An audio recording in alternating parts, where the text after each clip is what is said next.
this topic of Edom-Rome.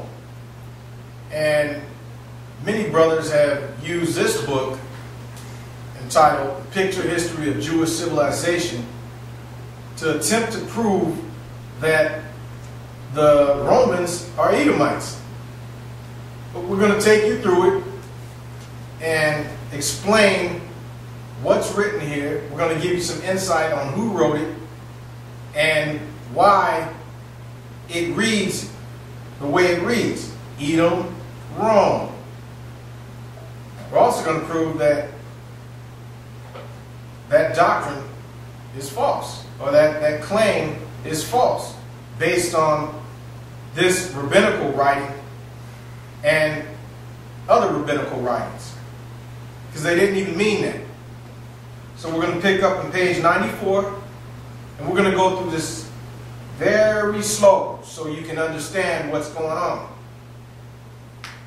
In this last paragraph under this article, page 94, it says, in the book Netzarat de Rabbi Simeon Bar Yochai, or The Secrets of Rabbi Simeon ben Yochai. He's not the one who wrote this book. This is the title of the book, The Secrets of Rabbi Simeon ben Yochai. Now, before we continue, I'm going to give you a short bio on Rabbi Simeon ben Yochai. Get his bio from Wikipedia. You can find this information online. We're just going to use Wikipedia right now, but it's all over the internet. Go ahead. This is Rabbi Shimon Bar Yochai, was a famous rabbi who lived in the era of the Tanaim, in the area of what is today Israel during the Roman period. So, and he actually lived in the 2nd century AD. Read on. After the destruction of the Second Temple in 70 CE, he was one of the most eminent disciples of Rabbi Akiva, and is attributed by many with the authorship of the Zohar. So he's known for writing the Zohar. Go ahead. The chief work of modern-day Jewish mysticism. So he's the author of the chief work of modern-day Jewish mysticism. Now, I remember many of your teachers from UPK using this book years ago, and recently they've attempted to use this book, and they said this was a real Jew, Simeon ben Yochai. They said he was a real Jew, real Hebrew Israelite. Doesn't sound like that to me. We're going to go further with it, because he didn't even write the book that they're quoting from. The book it's titled after his name, The Secrets of Rabbi Simeon ben Yochai. It was written in Palestine in the 8th century. Simeon ben Yochai lived in the 2nd century. So this book came later.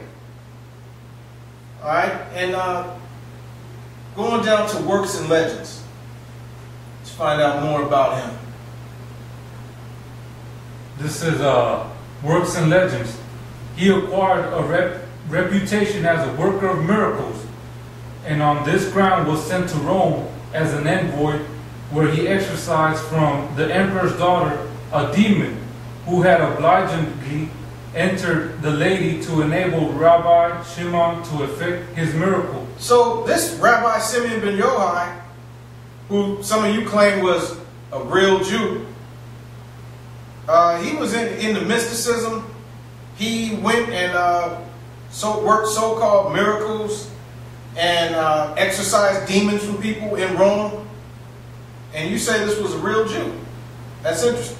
Read on. The rabbi bore a large part in the fixation of law, and his decisions are frequently quoted. To him were attributed the important legal homilies called Sefer and Mekilta, and above all the Zohar, the main work of the Kabbalah. Okay, so he was the one who was responsible for writing the Zohar. You say this was a real Jew. Now I'm going to continue on from the History of Jewish Civilization. It says, there is a beautiful legend which expresses the feelings of the Jews of that generation. This is the 8th century AD. Now, we know that after the destruction of the Second Temple in 70 AD, the real Israelites were dispersed. For some reason, you have these people in the area in the 8th century AD. So it says,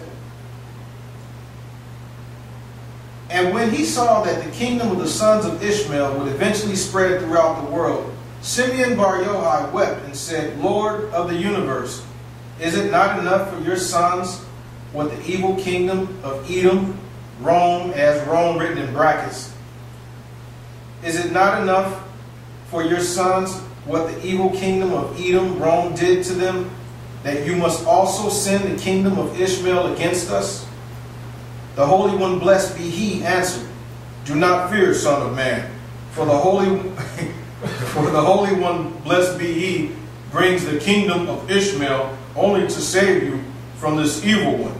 And he sets a prophet of his choice over them, who will conquer the land of Israel for them, and they will come and restore it to the Jews. And there will be a great hatred between them and the children of Esau, Rome, and Rome's in brackets. Now, remember, this is a legend here, because this voice here, where it says, the Holy One, blessed be he, answered, talking about the Most High. Now, in this legend, they're claiming that the Most High was talking to him, telling them these things. You guys are quoting from this legend as an authoritative source.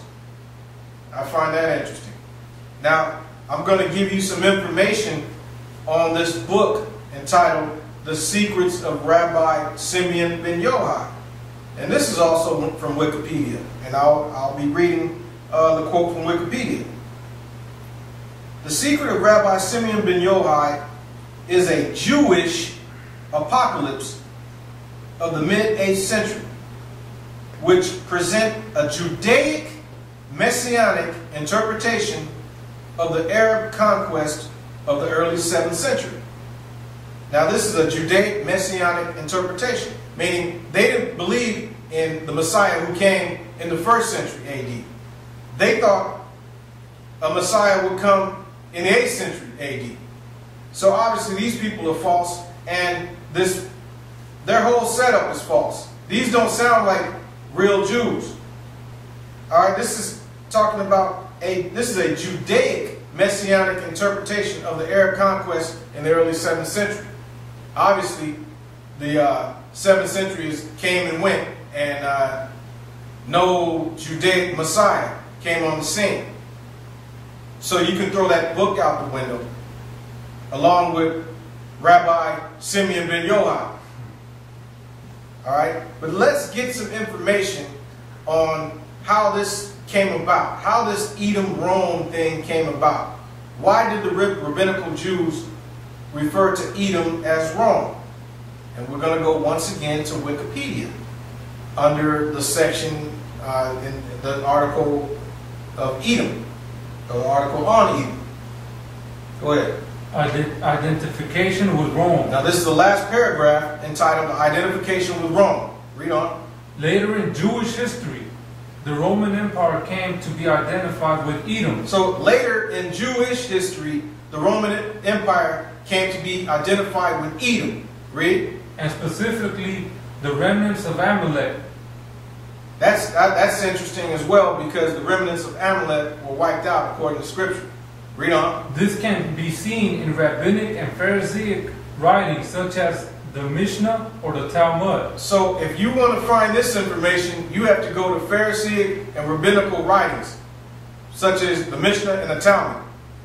Now, are those books, do they contain the truths of the Most High, or do those contain a bunch of rabbinical garbage?